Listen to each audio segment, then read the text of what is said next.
मेरे प्रभु, इस अभागे पर दया करो, इस पापी को क्षमा करो मेरे प्रभु। आज सारे दिन में मैं जो भीख मांग के लाया हूँ, तेरे दर पर समर्पित कर रहा हूँ। मुझे क्षमा करो मेरे प्रभु, मुझे क्षमा करो।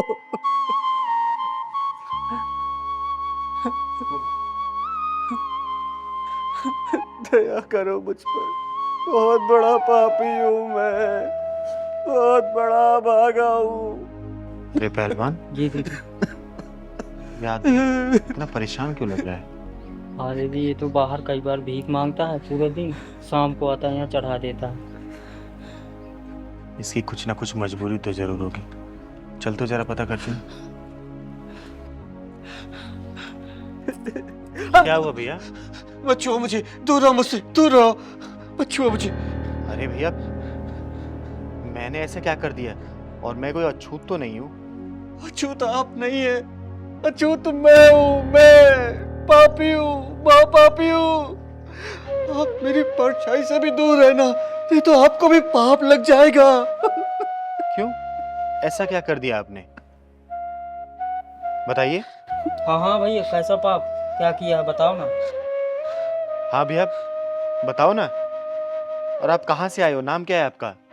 यहाँ के तो आप लगते नहीं हो। मेरा नाम दया शंकर है, जाति से ब्राह्मण हूँ मैं, और बुंदायू जिले का रहने वाला हूँ। दयाशंकर जी, मैं आपके लिए कुछ खाने को लेके आऊं? नहीं नहीं नहीं नहीं नहीं, मैं कुछ नहीं खाऊंगा। मैं केवल एक ही समय का खाना खाता हूँ, और वो भी सेब या संतरा, कुछ भी। अन्न मैंने 7 साल से नहीं खाया है। हमने 7 साल से नहीं खाया आपने?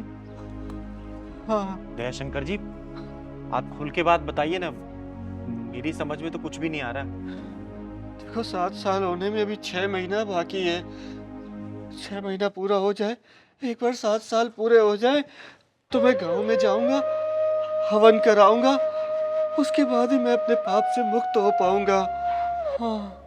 ऐसा कौन सा पाप कर दिया आपने? बताइए तो मुझे।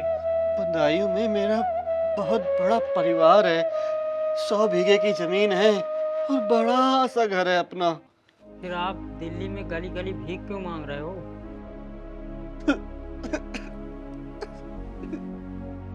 कैसे बताऊं भाई, कैसे बताऊं, किस मुंह से बताऊं मैं। एक सच्चे ब्राह्मण के हाथों से एक गाय के बछड़े की मौत हो गई इन्हीं हाथों से। क्या? गाय के बछड़े की मौत हो गई, वो भी आपके हाथों से? गाय का वो प्यारा सा मासूम सा बछड़ा मेरे इन्हीं पापी हाथों से मारा गया। लेकिन गाय का बछड़ा मारा कैसे? भैया क्या बताऊं, मैं रोज की तरह अपना खेत जोतने जा रहा था, अपना ट्रैक्टर लेकर के। जैसे ही मैंने अपना ट्रैक्टर चलाया, पता नहीं कहां से गाय का बछड़ा ट्रैक्टर के सामने आ गया, और ट्रैक्टर उस पर चढ़ गया, और वहीं पे वो तड़प तड़प के अपनी जान गंवा दी उसने। पापी हूँ मैं, पापी हूँ। लेकिन ये तो अनजाने में हुआ ना, आपने जानबूझ के थोड़ी किया। जान के मरा या अनजाने में मरा, लेकिन इन पापी हाथों से एक गाय के बछड़े का कत्ल तो हो गया ना। वो बेचारा मासूम तो मर गया ना। वो गाय का बछड़ा जिसे हम पूजते हैं, क्योंकि वो हमारे कृष्ण भगवान, कृष्ण कन्हैया का प्यारा था, और वो पाप मेरे हाथों हो गया। उसके बाद गांव की पंचायत बैठी, और पंचों ने बोला कि इस पापी को 7 साल तक घर घर, गली गली घूम के भिक्षा मांग के खाना पड़ेगा। ये दंड मिला मुझे, और मैंने भी दिल से स्वीकार कर लिया, ताकि मैं मुक्त हो सकूं अपने इन हाथों से किए पाप से। अभी 7 साल होने में 6 महीने बाकी है। बस जैसे अब तक गली गली घूम घूम कर एक समय का खाना खाकर चल रहा है। ऐसे ही चलता रहे। मेरे किशन कन्हैया मुझे माफ कर दे। बस बस इतना ही चाहता हूँ मैं, इतना ही चाहता हूँ।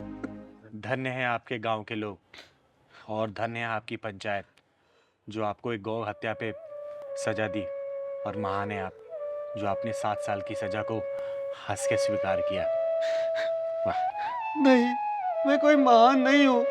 मैं तो केवल अपने पाप की मुक्ति के लिए ये सब कुछ कर रहा हूँ।